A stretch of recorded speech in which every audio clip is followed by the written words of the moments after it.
20 number का आपका board exam में पूरा का पूरा हिस्ट्री आना 20 नंबर का। उस 20 नंबर के हिस्ट्री में चैप्टर नंबर 1 और 2 ठीक है अपने आप में बहुत वेटेज रखते हैं। पूरा हिस्ट्री आना 20 नंबर का। उस 20 नंबर के हिस्ट्री में चैप्टर नंबर 1 और 2 ठीक है अपने आप में बहुत वेटेज रखते हैं ज्यादा। क्यों? क्योंकि 3 समय बुरी स्थिति में, क्योंकि 3 का चैप्टर जो है वो बहुत सारा पोर्शन काट दिया है। 4 और 5 जो है तो 4 में से 4 आना नहीं है। कहां पे? बोर्ड एग्जाम में सिर्फ पीरियोडिक टेस्ट में आएगा चैप्टर 5। तो 1 2 और 5 1 2 5 ये 3 चैप्टर में आपका मेजर पार्ट आने वाला है बोर्ड एग्जाम में। इजी है ठीक है। तो 1 2 5 में मेजर पार्ट आने वाला है। तो अगर जैसे देखें तो हम 1/3 ऑफ द बोर्ड एग्जाम इस चैप्टर में कवर करेंगे। ठीक है, सिंपल मैथमेटिक्स। आगे अगर तो चैप्टर में है क्या क्या the rise of nationalism in Europe. Europe कोई एक देश नहीं है, पूरा का पूरा कॉन्टिनेंट है। तो हम पूरे कॉन्टिनेंट में कैसे नेशनलिज्म की फीलिंग को देख सकते हैं। तो स्टार्ट होती है फ्रांस से और आपको क्या देखने को मिलता है कि फ्रांस में रेवोल्यूशन आता है, जैकोबिन क्लब वगैरह बनते हैं। क्लास 9 का थोड़ा सा रिकॉल करो। उसके बाद में क्या होता है? नेपोलियन आता है। नेपोलियन रेवोल्यूशन को दबा देता है, लेकिन फिर भी नेपोलियन बहुत इंपॉर्टेंट रोल प्ले करता है। सिविल कोड ऑफ 1804 वगैरह नेपोलियन का, वो सब आपको इस चैप्टर में पढ़ने को मिलता है। आप रिकॉल करते चलना, जिनने सारा सब कुछ पढ़ लिया है रिकॉल करते चलना। ठीक है, aristocrats, new middle class, liberalism, conservatism, revolutionaries और रोमांटिसिज्म, ये क्या है? तो इस चैप्टर की अगर एक बहुत अच्छी विशेषता मैं आपको बताऊं ना, ये चैप्टर 2 हिस्सों में चलता है। कैसे? एक चलती है स्टोरी लाइन। स्टोरी लाइन ऐसी है कि फ्रेंच रेवोल्यूशन हुआ, फ्रेंच रेवोल्यूशन के बाद क्या हुआ, फिर क्या हुआ, फिर क्या हुआ, फिर क्या हुआ। और उसी चैप्टर में पैरेलल में एक चल रही है आइडियोलॉजिकल लाइन। ठीक है, तो आइडियोलॉजी जो है, तो इस चैप्टर में एक आइडियोलॉजी चल रही है। वो आइडियोलॉजी में क्या आएगा? तो उस आइडियोलॉजी में जैसे अगर आप देखोगे तो ये लिबरलिज्म, कंजर्वेटिज्म, रोमांटिसिज्म, फिर नेशनलिज्म, रेवोल्यूशनरीज, तो ये सारी की सारी एक आइडियोलॉजी है। तो दो चीजें पैरेलल चल रही है इस चैप्टर में। Got it? बताओ, गिव मी थम्स अप। तो दो चीजें पैरेलल चल रही है इस चैप्टर में, तो दोनों चीजों को समझते चलेंगे हम। ठीक है, तो ये सारी कैटेगरीज, अलग अलग क्लासेस, अलग अलग आइडियोलॉजीज को पढ़ेंगे। फिर जैसे एज ऑफ रेवोल्यूशन में कहानी फिर चालू होती है हमारी। क्या कि फ्रांस में रेवोल्यूशन आता है 1830 में, जर्मन फ्रांस में रेवोल्यूशन आता है, बेल्जियम और नीदरलैंड वगैरह जो है वहां पे इंपैक्ट देखने को मिलता है। उसके बाद में यूनिफिकेशन जर्मनी का होता है, इटली का होता है, ब्रिटेन का होता है। तो वो पूरी कहानी चल रही है। साथ ही साथ नेशन को आप विजुअलाइज करते हैं और नेशनलिज्म एंड इंपीरियलिज्म वाला जो टॉपिक है तो उसमें देखते हैं कि कैसे नेशनलिज्म से बढ़ के जब इंपीरियलिज्म हो गया तो it led to the first world war. ये बड़ा कसा हुआ चैप्टर, ये चैप्टर की रूपरेखा। समझ गए? ये बड़ा कसा हुआ चैप्टर, ये है चैप्टर की रूपरेखा। शुरू करते हैं इस तस्वीर के साथ। ये पेंटिंग किसने बनाई थी इन द चैट? तो यही लिखा है सामने, फ्रेडरिक सूरियो। ठीक है, ये जो एक प्रिंट है जो फ्रेडरिक सूरियो के द्वारा प्रिपेयर किया गया था, the dream of world wide democratic social republic. ठीक है, फ्रेंच आर्टिस्ट थे फ्रेडरिक सूरियो। ठीक, तो इस इमेज में उन्होंने क्या बताया कि पीपल ऑफ डिफरेंट नेशंस, ठीक है, of Europe and America marching in a long train. किस तरफ मार्च कर रहे हैं? स्टैच्यू ऑफ लिबर्टी की तरफ। ये स्टैच्यू ऑफ लिबर्टी जो है ये क्या है? ये अपने एक हाथ में टॉर्च ऑफ एनलाइटमेंट बियर करिए, दूसरे हाथ में क्या है? सिटीजंस चार्टर रखे हुए हैं। फॉरग्राउंड में आपको देखने को मिलेगा कि डेस्पोटिज्म जो है, ठीक है, मोनार्क्स जो रहे हैं, तो उनके जो सिंबल्स है वो शैटर्ड हैं, टूटे हुए पड़े हैं, जैसे मुकुट वगैरह देखने को मिल रहा है। और ये चीज क्या दर्शाती है? ये चीज ये दर्शाती है कि ये जो फॉरग्राउंड में सारी चीजें पड़ी है ये दर्शाती है कि एक एरा का एंड हो रहा है। ठीक है, लिबर्टी, डेमोक्रेसी, ये सारे आइडियाज इमर्ज हो रहे हैं। फाइन, तो ये इमेज के थ्रू वो ये बताना चाह रहे हैं कि जो मल्टीनेशनल डायनेस्टिक एम्पायर्स थे, ठीक है, बहुत सारे स्टेट जैसे इसमें जो लाइन में लगे हुए हैं, तो अब मान लो क्या स्विट्जरलैंड और अमेरिका उस समय तक आजाद हो गया था 1848 तक। लाइन में पैरेलल में फ्रांस है, फ्रांस के पीछे जर्मनी है, तो जर्मनी के पीछे इटली है। तो ये सारे देश जो लगे हुए आ रहे हैं, तो ये आजादी की तरफ, लिबर्टी की तरफ, डेमोक्रेटिक वर्ल्ड वाइड जो इमेज क्रिएट हुई थी उसकी तरफ आगे बढ़ रहे हैं, वो चीज दर्शा रहे हैं। ठीक है, तो मल्टीनेशनल डायनेस्टिक एम्पायर जो है तो they are in process of the formation of nation states. Modern states तो थे, मोनार्कीज के अंडर में भी मॉडर्न स्टेट थे कि हाँ उन्होंने अपने आप को मॉडर्नाइज कर लिया था, लेकिन वो लोग एकजुट होने लगे, एक कॉमन टेरिटरी को अपना हिस्सा मानने लगे। वहां जैसे फ्रांस है तो फ्रांस क्या है? फ्रांस राजा के टाइम पीरियड में भी मॉडर्न हो गया था, लेकिन जब फ्रांस के लोगों ने अपने आप को फ्रांस का हिस्सा मानना शुरू किया तब उन्होंने नेशन स्टेट्स का कॉन्सेप्ट रिकॉल किया। ठीक है, तो वो मल्टीनेशनल डायनेस्टिक एम्पायर से नेशन स्टेट्स की जो फॉर्मेशन थी, वो जो लोगों के दिमाग में राष्ट्रवाद पैदा हो रहा था, उस चीज को दर्शाया इस इमेज से फ्रेडरिक सूरियो ने। और ये क्वेश्चन भी बनता है फ्रेडरिक सूरियो की इमेज का। ठीक है, क्या यहां तक चीजें समझ में आ गई है? बहुत बढ़िया। यहां तक अगर चीजें समझ में आ गई है तो अगला टॉपिक जो चैप्टर में हम उठाते हैं, तो I will not take much of your time. Reason mean मैंने बहुत अच्छे से डिटेल में चैप्टर पढ़ा दिया है। हाफ ईयरली के हिसाब से आपको रिवीजन करवाना, इंपॉर्टेंट टॉपिक्स बताते चलना है। तो जैसे फ्रेडरिक सूरियो की पेंटिंग के ऊपर क्वेश्चन बन जाता है, ठीक है, what is the idea given in the painting created by Frederic Sorrieu, या फिर ये पूछा जाता है कि who created the image of the world wide democratic social republic. ठीक है, तो फ्रेडरिक सूरियो। फ्रेडरिक सूरियो कहां के थे? फ्रेंच आर्टिस्ट थे। ठीक है, तो ये छोटी छोटी बारीकियां जो है वो ध्यान रखना है। Got it? ठीक है, बहुत बढ़िया। तो अब दो चीजें और हो रही है। आपको इस सेशन से क्या मिलेगा? ये सारे नोट्स मैं आपको टेलीग्राम चैनल पे दे दूंगा। तो ये क्रिस्प है, प्रिसाइज है, छोटे हैं। इन नोट्स की वजह से आप रिकॉल कर पाओगे चीजों को। कैसे रिकॉल कर पाओगे? जैसे एक example, French revolution and the idea of nation, उसमें बस इतना लिखा है मैंने, the first expression of nationalism. तो जो राइज ऑफ नेशनलिज्म यूरोप में होगा ना, तो वहां पे चिंगारी का काम फ्रेंच रेवोल्यूशन ने किया था। फ्रेंच रेवोल्यूशन से पहली बार नेशनलिज्म का बीज जो है वो यूरोप में लगाया गया था। कैसे? तो आप देखेंगे कि अभी तक सारे देशों पर मोनार्क्स रूल कर रहे थे। पहली बार फ्रांस की जो जनता थी उन्होंने आवाज उठाई, वो एकजुट होना चाहती थी, वो अपने लिए राष्ट्र बनाना चाहती थी, नेशन स्टेट बनाना चाहते थे। और उनके उस प्रयास से आपको क्या देखने को मिलता है? उनके उस प्रयास से आपको देखने को मिलता है कि पहली बार पावर जो है पीपल के पास में आती है। ठीक है, एब्सोल्यूटिस्ट इंस्टीट्यूशन जो था, जो अभी तक मोनार्क रूल कर रहे थे, उनका विध्वंस होता है और पावर लोगों के पास आती है। ठीक है, अब देखो क्या है, फ्रेंच रेवोल्यूशन हुआ 1789 में, 14th of July 1789 to be more precise. इस रेवोल्यूशन के बाद में क्या बदलाव आया? इस रेवोल्यूशन के बाद में ये बदलाव आया कि जनता के हाथ में पावर आ गई थी कि सिंहासन छोड़ो कि जनता आती है। जनता ने पावर ले लिया अपने पास। ठीक है, अब लोगों ने पावर अपने पास ले ली थी। पावर लेने के बाद में, ठीक है, दो चीजें हैं, एक आजादी पा लेना और लोगों को उस आजादी का हिस्सा बना लेना। ठीक है, देश बना लिया आपने, लेकिन देश के अंदर वो देश वाली भावना पैदा करना, दो अलग अलग चीजें हैं। ठीक है, तो वो दो अलग अलग चीजें हैं। अब वो दो अलग अलग चीजें जो थी, तो यहां पे सवाल वही आ रहा है कि creating a sense of collective identity was a major challenge. Alert, क्या कि creating a sense of collective identity was a major challenge. So what were the steps taken by the French people, या फिर what steps were taken in the France, ठीक है, in France to create a sense of collective identity. इस तरह से अगर सवाल आएगा तो वो आपको ध्यान रखना होगा, वो आपको ध्यान रखना होगा अगर इस तरह से सवाल आएगा तो, क्योंकि वो सवाल आता है एग्जाम में, रिपीटेटिवली आता है। अगेन हो सकता है जिन लोगों के अभी हाफ ईयरली एग्जाम हो, आपके स्कूल में आपको क्वेश्चन मिल जाएगी फ्रांस में क्या कदम उठाए गए। ध्यान करेंगे, रिकॉल करेंगे एक एक से। क्या? जैसे the idea of la patrie and la citoyen were emphasised, मतलब फादरलैंड एंड सिटीजंस का आइडिया दिया गया था। ठीक है, उसके बाद में क्या है, try colour French flag introduce किया गया था, replacing the royal standard flag. कौन से 3 कलर थे इन द चैट? कौन से 3 कलर थे? तो try colour French flag introduce किया गया था। उसके बाद क्या देखोगे, जो स्टेट जनरल की मीटिंग होती थी, ठीक है, 3 कलर बता रहा है भाई मुझे, जो स्टेट जनरल की मीटिंग होती थी, तो स्टेट जनरल की मीटिंग को खत्म करके अब क्या कर दिया गया था? National assembly. Very good, blue white और रेड, ब्लू व्हाइट रेड। तो फ्रेंच फ्लैग बनाया गया, स्टेट जनरल की मीटिंग को रिप्लेस करके नेशनल असेंबली बना दी गई। New hymns were composed, oaths were taken. ठीक है, जो मैट्रिक्स थे दे वर कमेमोरेटेड, जो शहीद हो गए थे उनको बताया गया कि इन्होंने देश के लिए क्या है, ये हमारे स्वतंत्रता सेनानी रहे एक तरह से। ठीक है, एक सेंट्रलाइज्ड एडमिनिस्ट्रेटिव सिस्टम को इंट्रोड्यूस किया गया, जहां पे इंटरनल कस्टम ड्यूटीज को अबॉलिश कर दिया गया और ड्यूज जितने भी थे उन सबको अबॉलिश कर दिया गया। ठीक है, uniform system of weight and measurement लाया गया। जो रीजनल डायलेक्ट्स थी, अलग अलग प्रकार की भाषाएं बोली जाती थी, उन सबको डिस्करेज करके French became the common national language. ये रहा आपका 5 नंबर का क्वेश्चन और उसका आंसर मिला। बनेगा अगर एग्जाम में आता है तो बताओ, मैं आप सभी को सुनूंगा, लेकिन उस सारी चीजों से ज्यादा जरूरी है कि पहले चैप्टर पूरा अच्छे से कंप्लीट कर लें, कम से कम समय में ज्यादा से ज्यादा आउटपुट के साथ में। ठीक है, ये हो गया। उसके बाद आप देखेंगे तो जब ये फ्रांस में रेवोल्यूशन आया तो इसका पूरे यूरोप पे क्या इंपैक्ट पड़ा पता है तुम्हें? फ्रांस में रेवोल्यूशन मतलब यूरोप में बदलाव, बहुत बड़ा बदलाव। क्या कि जो फ्रेंच रेवोल्यूशनरीज थे तो उन्होंने अपने ऊपर स्वयं जिम्मेदारी ली, क्या कि अभी हमारा बर्डन है कि जैसा हमने फ्रांस में बदलाव लाए, पूरे के पूरे यूरोप में आइडिया ऑफ लिबर्टी और नेशनलिज्म है, इन आइडियाज को स्प्रेड करना होगा। ठीक है, तो फ्रेंच आर्मी जो है चल पड़ी, जगह जगह क्या किया, जगह जगह जैसे देखते हैं मोनार्कीज को हराते चले गए। ठीक है, और French army was headed by Napoleon. तो यहाँ पे नेपोलियन बोनापार्ट ने एक इंपॉर्टेंट रोल प्ले करा। नेपोलियन ने पावर में आने के बाद में क्या किया? नेपोलियन कोड इंट्रोड्यूस किया। तो वो सक्सेस था या फेलियर वो भी समझते हैं 2 मिनट में। तो नेपोलियन ने क्या किया?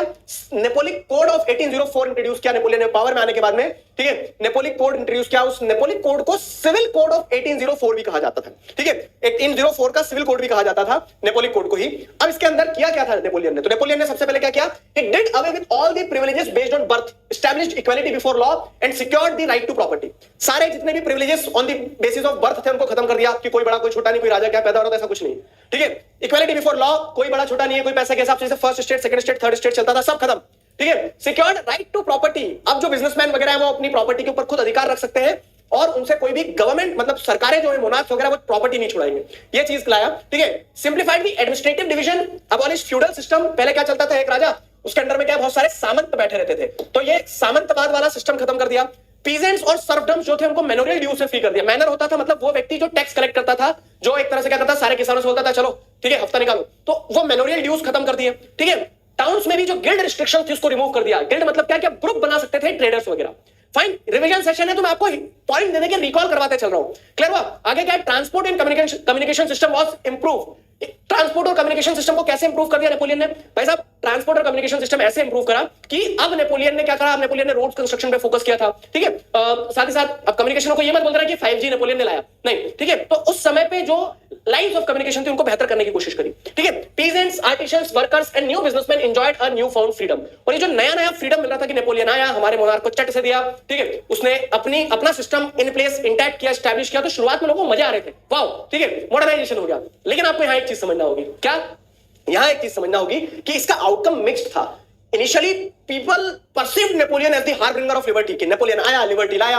लेकिन बाद में लोगों को रियलाइज हुआ क्या कि पॉलिटिकल फ्रीडम, ठीक है, political freedom and modern changes both does not go hand in hand, ठीक है, दोनों चीजें एक साथ नहीं हो सकती है। नेपोलियन आया, मॉडर्न चेंजेस लाया, बहुत अच्छी बात है, लेकिन नेपोलियन ने हमारी पॉलिटिकल फ्रीडम खा गया। क्यों? क्योंकि अब हम नेपोलियन के गुलाम हैं। फ्रेंच आर्मी में फोर्स रिक्रूटमेंट हो रहे थे कि आप स्विट्जरलैंड पे कब्जा किया नेपोलियन ने, तो स्विट्जरलैंड के लोगों को बोलेगा चलो फ्रेंच आर्मी की तरफ से लड़ो तुम। स्विट्जरलैंड का आदमी बोलेगा कि यार मेरा तो इनसे कोई भाव भी नहीं है ना, भाव नहीं इन द सेंस कि अब आपको अगर बोल दिया जाए कि चलो कल से तुम क्या करना, कल से तुम एक काम करना, वेस्ट इंडीज की टीम से क्रिकेट खेलना, तो बोलोगे वो तो ठीक है, क्रिकेट मुझे पसंद है, लेकिन वेस्ट इंडीज की टीम से क्यों खेलूं, इंडिया जीत गया, ठीक है।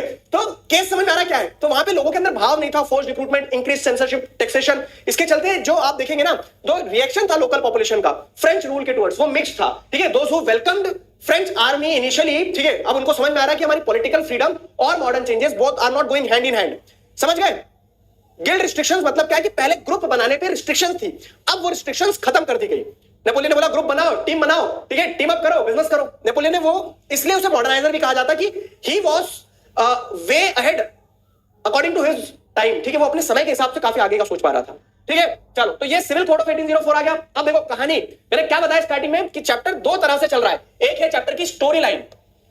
चैप्टर की स्टोरी लाइन में क्या देखा आपने कि 1789 में, ठीक है, 1789 में फ्रेंच रेवोल्यूशन आया, बोलो यस, ठीक है, 1789 में फ्रेंच रेवोल्यूशन आया। फ्रेंच रेवोल्यूशन के बाद में नेपोलियन पावर में आता था, जैसे देखेंगे 1799 98 के टाइम से नेपोलियन वॉर चलती है, नेपोलियन वॉर्स के बाद में नेपोलियन पावर में आता है। 1804 में नेपोलियन क्या कर देता है, नेपोलियन कोड इंट्रोड्यूस कर देता है। नेपोलियन एंजॉय कर रहा है अभी, ठीक है, अपनी पीक पे है। हर व्यक्ति का पीक आता है, डाउनफॉल होता है, ठीक है। तो वैसे क्या होता है कि नेपोलियन जो है तो अभी अपनी पीक पे था, नेपोलियन पीक पे था, अब नेपोलियन क्या है, पीक पे था, और 1815 जब आएगा तो नेपोलियन को पकड़ के पटक दिया जाएगा, किसके द्वारा, कंजर्वेटिव्स के द्वारा। तो ये कहानी है चल रही है भाई, हाँ, अभी यहां तक पहुंचे कहानी में।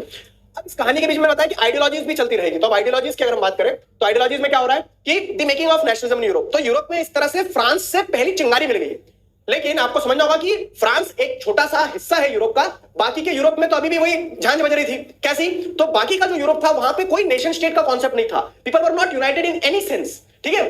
अलग अलग भाषाएं बोलते थे लोग, अलग अलग मतलब रीजनल स्टेट्स थे, रीजनल वेरिएशंस थे, अलग अलग लैंग्वेज थी, एम्पायर थे और कल्चर थे। लोग राष्ट्र का हिस्सा नहीं थे।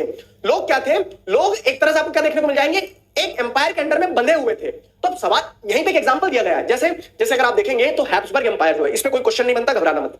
नेपोलियन कोड पे क्वेश्चन बनता है तो मैंने आपको स्पेसिफिक स्लाइड में सारे पॉइंटर्स के साथ देते चल रहा हूं।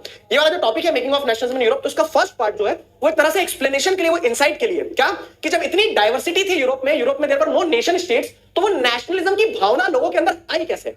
क्यों? क्योंकि एग्जांपल दिया, जैसे हैब्सबर्ग एम्पायर जो था तो उसके नॉर्थ के पार्ट में क्या है, लोग अलग भाषा बोल रहे हैं। जो बोहेमिया वाला रीजन था, सुडेटलैंड वाला रीजन था, लोग वहां पे अलग भाषा बोल रहे हैं, वहां पे अलग कल्चर है। तो इतनी डाइवर्सिटी जो है, इतनी डाइवर्सिटी में लोग आपस में एकजुट कैसे हुए, दिस इज द क्वेश्चन, और वही हमें समझना होगा। क्या? तो वहां पे जैसे अब क्वेश्चन आपसे ये पूछा जाए कि then how did the idea of nationalism and nation states emerge, तब हमें समझना होगा कि उस समय लोग सोच कैसे रहे थे। क्या आपकी सोच यहां तक पहुंच पाई है?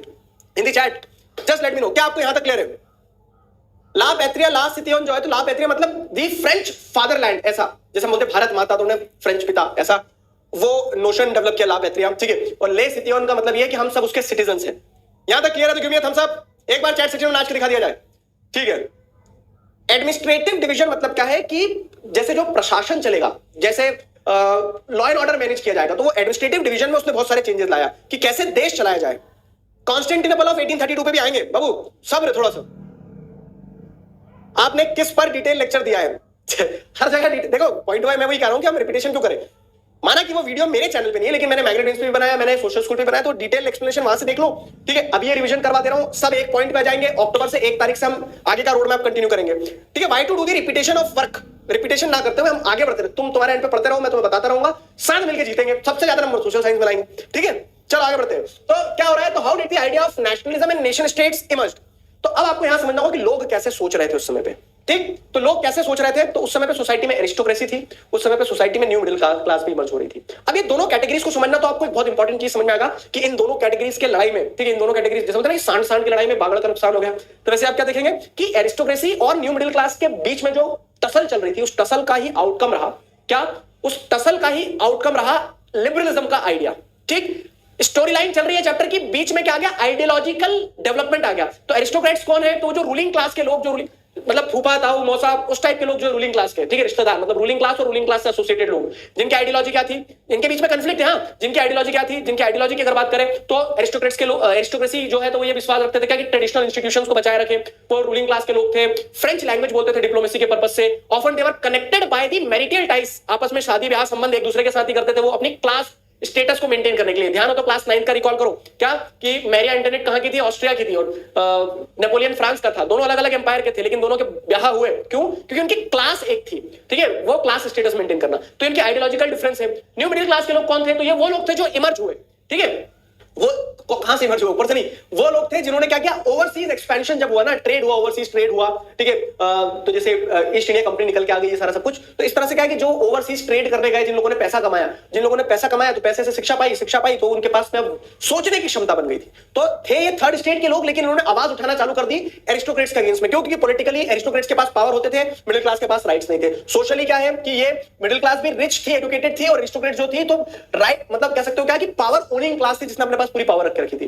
तो अब मैं आपको वही बता रहा हूं क्या कि यहां पे ये नोट्स इस तरह से बनाए कि आपको पॉइंट लिखा है वो ट्रिगर करना चाहिए किसको, स्टोरी लाइन को, ठीक है। तो एरिस्टोक्रेट्स और न्यू मिडिल क्लास थे और उनके कॉन्फ्लिक्ट्स क्या थे वो बताया। अब उस कॉन्फ्लिक्ट के चलते आपको क्या देखने को मिलता है कि जो न्यू मिडिल क्लास थी, तो न्यू मिडिल क्लास के जो लोग थे जो पढ़े लिखे, जब उन्होंने रैशनल डेवलप किया तो they started questioning the undue advantages which the aristocrats enjoyed, और उसी का नतीजा था कि लिबरल नेशनलिज्म का आइडिया इमर्ज होकर आया। Got it? अब लिबरल नेशनलिज्म का आइडिया क्या है? Nation state is the state which have boundaries, या फिर हम कह सकते हैं कि nation states are the states where people associate themselves to a fixed geographical territory. They have a sense of collective belongingness among themselves. They have common identities. ठीक है, हम एक राष्ट्र का हिस्सा है आज। कैसे? क्यों? क्योंकि चाहे कश्मीर का व्यक्ति हो, चाहे कन्याकुमारी का व्यक्ति हो, जब आपको पता चलता है कि श्रीलंका को 50 रन पे ढेर कर दिया है, तो हर व्यक्ति उसी उत्साह के साथ खुश होता है। तो we have a shared culture, we have common identities, we have common issues in together. समझे? समझ गए, ठीक है।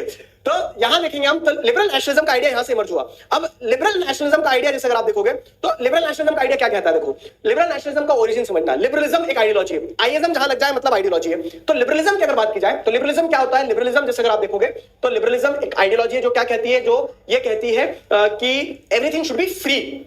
बढ़िया है सर, तो फ्री इन द सेंस कि विचारों से आजादी होना चाहिए, ठीक है, आजादी होना चाहिए मार्केट में ऑपरेट करने की, आजादी होना चाहिए अपने रिप्रेजेंटेटिव्स को चूज करने की, ठीक है। तो इसका ओरिजिन अगर देखें तो it originates from the root, Latin root word liber. Liber का मतलब होता है free, freedom of individual and equality for all, ठीक है, freedom for individual and equality of all, ये लिबरलिज्म का बेसिक कॉन्सेप्ट है। अब लिबरलिज्म को अगर आप समझें तो इकोनॉमिकली और पॉलिटिकली दो तरह से लिबरलिज्म को समझाया गया है। पॉलिटिकल लिबरलिज्म का मतलब क्या है?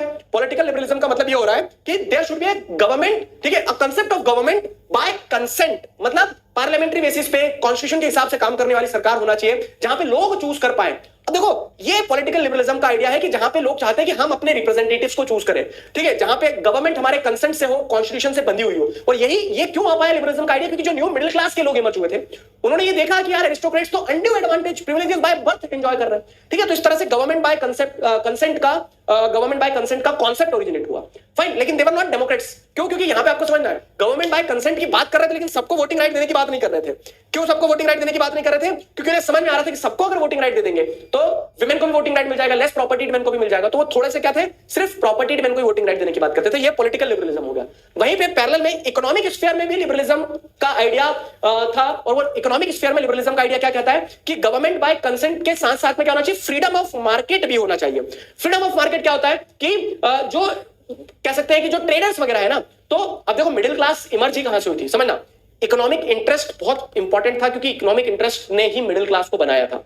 कैसे इकोनॉमिक इंटरेस्ट ने कैसे मिडिल क्लास को बनाया, आपको ये चीज समझना होगी। क्योंकि अगर मार्केट की फ्रीडम नहीं होती तो वो लोग जा नहीं पाते ओवरसीज ट्रेड करने, वहां से पैसा नहीं कमा पाते तो मिडिल क्लास में नहीं आ पाते। तो यहां पे जो न्यू मिडिल क्लास थी वो ये चाहती थी इकोनॉमिक स्फीयर में भी लिबरलिज्म होना चाहिए, जहां पे they should be free to operate in the market, restrictions now, state imposed restrictions now. तो अगर हम समराइज करें, चलो let us summarise what do understand by the idea of liberalism या फिर लिबरल नेशनलिज्म। तो इट इज एन आइडियोलॉजी, ठीक है, which originates from the Latin word liber, which means free, ठीक है, whereby freedom of individual and equality for all is the crux of this ideology. Politically, liberals believed in the concept of government by consent. Economically, they want freedom of market and state imposed restrictions to be removed. ठीक है, तो ये liberalism का crux है। अब जैसे अगर आप देखेंगे तो ये लिबरलिज्म क्यों चाहिए थी, नीड इसलिए थी क्योंकि जैसे एग्जांपल के तौर पर बताया गया कि अगर इकोनॉमिक लिबरलिज्म नहीं होगा, ठीक है, मार्केट फ्री नहीं होगा, तो एक ट्रेडर को एक जगह से दूसरी जगह जाने के लिए बहुत सारे मल्टीपल क्या करना होंगे, बहुत सारे मल्टीपल टैक्सेस पे करना पड़ेगा, जिससे चीजों की कीमत बढ़ जाती थी। इकोनॉमिक लिबरलिज्म नहीं था, standard unit of weight and measurement नहीं था, तो कहीं पे किसी चीज का एल का मतलब कुछ और मीटर में कपड़ा होता है, कहीं पे कुछ और मीटर में होता है। तो इन सारी चीजों को रिमूव करने के लिए लोग मार्केट का फ्रीडम, पॉलिटिकल लिबरलिज्म, इन आइडियाज में विश्वास रखते थे। ठीक है, तो क्या स्टेप्स लिए गए, तो जैसे अगर आप देखेंगे तो कुछ स्टेप्स लिए गए, जैसे ट्रेड जो रिस्ट्रिक्शंस होते हैं, जो ट्रेड बैरियर्स वगैरह होते हैं, वो रिमूव किए जाने चाहिए। तो ज़ोल्वरिन वाज एन एग्जांपल। क्या था ज़ोल्वरिन? तो ज़ोल्वरिन प्रूशिया के इनिशिएटिव पे स्टार्ट किया गया एक ट्रेड यूनियन था, जहां पे सारे इंटरनल कस्टम ड्यूटीज और टैक्स वगैरह जो थे उनको रिमूव कर दिया गया। नंबर ऑफ करेंसी जहां 30 थी, तो वो इतने एरिया में 30 से नंबर ऑफ करेंसीज को रिड्यूस करके 2 कर दिया गया, ताकि लोगों को ट्रांजैक्शन में आसानी रहे। साथ ही साथ बाद में रेलवेज वगैरह का और जब डेवलपमेंट हुआ तो उससे इकोनॉमिकली लोग और यूनाइट हुए। ठीक है, और इकोनॉमिक लिबरलिज्म का आइडिया यहां पे इमर्ज होकर आया। समझ गए? ये है इकोनॉमिक लिबरलिज्म। क्लियर? तो ये एक आइडियोलॉजी बताई मैंने आपको। स्टोरी लाइन चल रही है, अभी नेपोलियन आ गया पावर में 1804 में, अभी नेपोलियन 1804 से 1815 तक चलते चलते आ रहा है पैदल पैदल, और हमने बीच में एक लिबरलिज्म का आइडिया समझ लिया। Got it? बताओ जल्दी से। Got it? Jacobin club only in France? हाँ, मतलब जैसे आप देखेंगे तो उस समय पॉलिटिकल ऑर्गेनाइजेशंस जो है, पॉलिटिकल क्लब जो है वो फ्रांस में बन रहे थे। तो जैकोबिन क्लब जो बना था मैक्सिमिलियन रॉबिस्पियर के द्वारा फ्रांस में बनाया गया था। उसके ब्रांचेस और भी जगह अलग अलग जगह जैसे आप देखेंगे तो खुल रहे थे, बनाया गया था फ्रांस में, उसके ब्रांचेस और अलग अलग जगह बनाए गए थे। Any doubt? अब मैसेज आने बंद हो गया, बताओ। हाँ, किसी कोई संकोच, कोई परेशानी, कोई समस्या किसी प्रकार की? नहीं? ठीक है, ब्रेक देंगे अभी तुम्हें। ब्रेक का क्या करोगे? फटाफट एक एक घंटे में, एक डेढ़ घंटे में हम रिवाइज करके खत्म करते चले चैप्टर्स। ठीक है, हिस्ट्री का चैप्टर फिर भी 1 घंटा लेगा। समझ आ रहा है? फास्ट तो नहीं हो रहा है? मैं एकदम ठीक हूं? ठीक है। ज़ोल्वरिन क्या है? ज़ोल्वरिन was a trade union started at the initiative of Prussia, जहां पे internal custom duties, trade duties को रिड्यूस कर दिया गया था, नंबर ऑफ करेंसीज को 30 से 2 कर दिया गया था। It was a part of the outcome of economic liberalism. ठीक है, ऐसा लिख सकते हैं आप। समझ गए? एमसीक्यू भी करेंगे, रिवीजन भी करेंगे, दुनिया भर की हर वो चीज करेंगे जो तुम सोच नहीं सकते हो। अभी तो शुरू किया है बस। ठीक है, अभी तो शुरू किया है बस। ठीक है, अब मजा नहीं आ रहा तो मैं क्या डांस कर दूंगा तुम्हारे लिए? बताओ। ड्यूरेशन आधा चैप्टर लगभग हाफ में पहुंच गए हम। ठीक है, 9th का आज 9th का जो क्लास है वो 8:45 पे होगा। 9th वाले बच्चे तुम तैयार रहना किस चीज के लिए? पूरा रैपिड रिवीजन करेंगे हम चैप्टर होगा हमारा डिफरेंशियल रिविजन। ठीक है, तो ये हाफ ईयरली एग्जाम जो है उसके हिसाब से क्लास चल रही है। ठीक है, हाफ ईयरली एग्जाम्स के हिसाब से। ठीक है, ओके। अब आता है न्यू कंजर्वेटिज्म आफ्टर 1815। बता रहा है स्विच होता रहेगा स्टोरी और आइडियोलॉजी के बीच में। अब वापस स्टोरी पे आ गए हम। स्टोरी क्या कह रही है हमारी? स्टोरी ये कह रही है कि न्यू कंजर्वेटिज्म आफ्टर 1815। तो मैंने बताया 1789 में फ्रेंच रेवोल्यूशन, ठीक है, 1804 में नेपोलियन आ गया, नेपोलियन कोड ले आया। अब 1815 आते आते नेपोलियन की कर दी पिटाई। किसने? तो नेपोलियन की पिटाई करने वाले 4 नेशंस के नाम बताएगा कोई मुझे चैट में फटाक से? ठीक है, तो PRAB पर कंट्रीज कौन सी थी? तो अब यहाँ पे कंजर्वेटिव्स कौन है? कंजर्वेटिव्स वो लोग जो एरिस्टोक्रेट्स थे ना, जो चाहते थे कि ट्रेडिशनल इंस्टीट्यूशंस को स्टोर करके रखा जाए, चेंजेस ना आए, चेंजेस स्लोली आना चाहिए, और जो चाहते थे कि ओल्ड मोनार्कियल सिस्टम जो है वो रूल करते रहे। हाँ, PAR भी तो मैंने भी लिख दिया है। फुल फॉर्म बताओ दोस्त, फुल फॉर्म। ठीक है, Prussia, very good, Russia, Britain, Austria, शाबाश। ठीक है, तो ये सारे देश जो थे इन्होंने मिलकर नेपोलियन को हराया था। ठीक, और ये जो देश थे तो इन्होंने वापस कंजर्वेटिज्म को लेके आए थे, मतलब वही मोनार्कियल सिस्टम को लेके आए थे, वापस अंधकार में चले गए। तो हाउ? तो अब जैसे हम देखेंगे तो कंजर्वेटिव्स कौन है? तो conservatives are those people who belong to the ruling class, who believe that क्या होना चाहिए, हु बिलीव दैट एक तरह से जो ये विश्वास रखते थे कि ओल्ड इंस्टीट्यूशंस को रिस्टोर किया जाए। ठीक है, क्यों? क्योंकि वो मोनार्की लाना चाहते थे वापस। और उसका इंपैक्ट क्या हुआ? उसका इंपैक्ट ये हुआ कि जो रेवोल्यूशन यूरोप में स्टार्ट हो रहा था उस पर एक समय के लिए ग्रहण लगा था 1815 से 1830 तक का। ठीक है, उसका इंपैक्ट ये था कि बीच में आपको क्या देखने को मिलता है कि थोड़ा समय के लिए वापस से मोनार्क्स के पास पावर आ गई थी। और समझना, एक बार जो आजादी का स्वाद चख लेता है ना, वो फिर गुलाम बनकर नहीं रह सकता है। तो यहां पे हुआ क्या? यहां पे वही हुआ। इसका इंपैक्ट ये होता है कि बहुत सारी प्रॉब्लम्स लोगों ने फेस करी, लोगों के ऊपर स्ट्रिक्ट सेंसरशिप हो रहा था, लोगों के ऊपर स्ट्रिक्ट कंट्रोल हो रहा था। क्यों? क्योंकि कंजर्वेटिव जो थे तो वो चेंज नहीं चाहते थे, वो स्ट्रिक्ट थे, वो एडमेंट थे। तो इसी के चलते आपको क्या देखने को मिलेगा कि जितना जब दबाया जाता है ना किसी भी रेवोल्यूशन को, किसी भी क्रांति को, उतना तेजी से फुट के बाहर निकल के आता है। तो वहीं पे आपको क्या देखने को मिलता है कि कंजर्वेटिव जब पावर में आए तो कंजर्वेटिव्स ने स्ट्रिक्ट कंट्रोल करना शुरू करा। तो जो नेशनलिस्ट थे, लिबरल्स थे, वो डरे हुए भी थे। और वहीं पे आपको देखने को मिलता है एक और कैटेगरी के लोग इमर्ज होकर आते हैं जिनका नाम होता है रेवोल्यूशनरीज। पढ़ेंगे इनके बारे में भी। ठीक है, तो देखो ये 5 शब्द लिखे हैं मैंने, लेकिन ये 5 शब्द मेरे लिए क्या काम कर रहे हैं? मुझे पूरी कहानी रिकॉल कर रहे हैं। तो कुछ बच्चे जो मुझसे पूछते हैं कि नोट्स कैसे बनाया जाए, तो नोट्स का मतलब ये नहीं कि दे पन्ने पूरी आपने किताब एनसीईआरटी के कंपटीशन में एक और इतनी मोटी किताब बना दी। नोट्स का सेंस ये होता है कि वो जितने छोटे शब्द आपको जितनी बड़ी कहानी जितना रिकॉल करवा पाए, those notes are the best notes. ठीक है, समझ गए? Give me a thumbs up. ठीक है, तो ये आपको समझना होगा कि फिर रेवोल्यूशनरीज इमर्ज हुए। तो अब कंजर्वेटिव्स पावर में कहां से आए? तो वियना में नेपोलियन को हराने के बाद में। ठीक है, वियना कहां पे है, किस कंट्री में? वियना। ठीक है, तो वियना में मीटिंग होती है नेपोलियन को 1815 में पछाड़ देने के बाद में। हराने वाले देश कौन कौन से थे? हराने वाले देश जो थे तो प्रूशिया, रशिया, ऑस्ट्रिया, ब्रिटेन पर कंट्रीज मैंने बता दिया आपको।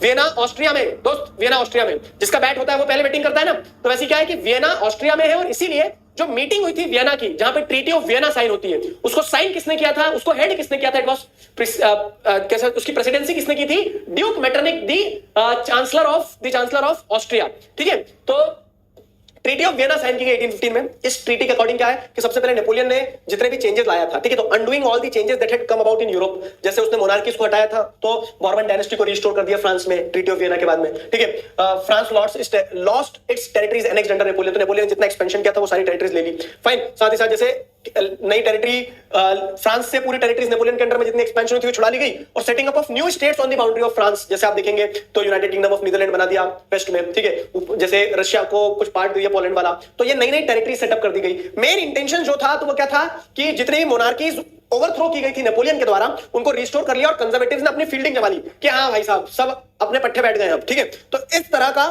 ये इंटेंशन था, ये ऑब्जेक्टिव था। ये ऑब्जेक्टिव था किसका? नेपोलियन का। समझ गए? ये ऑब्जेक्टिव था कंजर्वेटिव्स का। ट्रीटी ऑफ वियना, अलर्ट, क्या कि ट्रीटी ऑफ वियना वाला क्वेश्चन जो है ये भी एग्जाम में आता है। ट्रीटी ऑफ वियना वाला क्वेश्चन एग्जाम में आता है। डायरेक्ट क्वेश्चन है कि what were the provisions under treaty of Vienna, explain treaty of Vienna, treaty of Vienna of 1815। ठीक, तो किसी भी तरह से आ जाए सवाल, क्या होता है इन द चैट। ठीक है, 39 स्टेट्स वर लेफ्ट अनटच्ड। हाँ, तो एक चीज ये भी समझना कि कंजर्वेटिव्स चाहते जरूर थे कि ट्रेडिशनल सिस्टम को ले आए, लेकिन वो मॉडर्न चेंजेस के अगेंस्ट नहीं थे। उनको लगा, जैसे एक एग्जांपल क्या, कि अगर आज के समय का जो मॉडर्न डेवलपमेंट है, जो वेपन्स बनाए गए, गन वगैरह, इन गन वगैरह को आज से 500 साल पहले अगर ले जाओगे आप, और 500 साल पहले वाले राजा महाराजा वो तलवार से लड़ रहे हैं, उनको आप बोल दो कि ये भी हथियार है, तो वो बोलेंगे कि हाँ राजा रहे, हम हमारी मूंछों पे ताव रहना चाहिए, लेकिन अगर मॉडर्न हथियार आ जाए तो क्या बुराई है उसमें? ठीक है, दूर से ही मार देंगे गोली। तो वही केस यहाँ पे भी कि कंजर्वेटिव्स पावर में जरूर आ गए थे, लेकिन उन्होंने ये देखा कि जो अच्छे बदलाव लाया है नेपोलियन ने वो रखेंगे, बाकी रहेगी मोनार्की। समझ गए? रहेगी मोनार्की। सवाल बहरूपिया होता है। Very good. तो किसी भी तरह से आ जाए तुम्हें समझना होगा सवाल बहरूपिया होता है। तो अब आगे बढ़े। तो अब जैसे मैंने आपको यहाँ कहानी में बता दिया कि ट्रीटी ऑफ वियना मीटिंग हुई, कंजर्वेटिव जो थे, तो कंजर्वेटिव्स क्या थे? स्ट्रिक्ट थे, स्ट्रिक्ट कंट्रोल, सेंसरशिप, उनके अगेंस्ट में क्या लिखा जा रहा है वो सारी चीजें, लोगों के ऊपर कंट्रोल रखना, ये सब कुछ कर रहे थे। तो उसका इंपैक्ट ये हुआ कि लोग परेशानी से जूझ रहे थे, और मैंने भी बताया जो जितना परेशान होगा वो उतना निखर के आएगा। तो यहाँ पे क्या हुआ कि यहाँ पे आपको देखने को मिलता है कि इन प्रॉब्लम्स को मुंहतोड़ जवाब देने के लिए रेवोल्यूशनरीज इमर्ज होते हैं। रेवोल्यूशनरीज कौन? तो those who believed in the uprooting of conservative, जो ये सोचते थे कि कंजर्वेटिव को उखाड़ के फेंक दिया जाए। ठीक है, वो आते हैं। कौन है वो लोग? तो वो रेवोल्यूशनरीज है। तो one such revolutionary was Giuseppe Mazzini. ठीक है, Giuseppe Mazzini born in Geneva in 1807। Fine, revolutionary थे, बहुत सारी मतलब सीक्रेट सोसाइटीज बनाई इन्होंने। सीक्रेट सोसाइटीज का काम क्या होता था कि सीक्रेटली लोगों को इकट्ठा करना और कंजर्वेटिव्स के अगेंस्ट में प्लानिंग करना। फाइन, तो यंग इटली मार्शलिस में बनाई, यंग यूरोप बनाई, बर्न में। और गुजिपी मजीनी का ये मानना था, क्या उनका ये मानना था कि God had intended Italian unification के लिए झंडा उठाया था इन्होंने। हाँ, तो उनका यह मानना था कि God had intended nations to be the natural unit of mankind. जब भगवान खुद चाहते हैं कि राष्ट्र नेचुरल यूनिट ऑफ मैनकाइंड रहेगी, एक जैसे लोगों का एक राष्ट्र होना चाहिए, तो कौन होते हैं? कंजर्वेटिव, जो हमें बांट के रखेंगे। तो इसके चलते क्या है, गुजिपी मजीनी ने आवाज उठाई और गुजिपी मजीनी ने बहुत प्रयास भी किया। ठीक है, इनफैक्ट ऐसा बोलते हैं कि ये अगर कंजर्वेटिव्स के सपने में आ जाते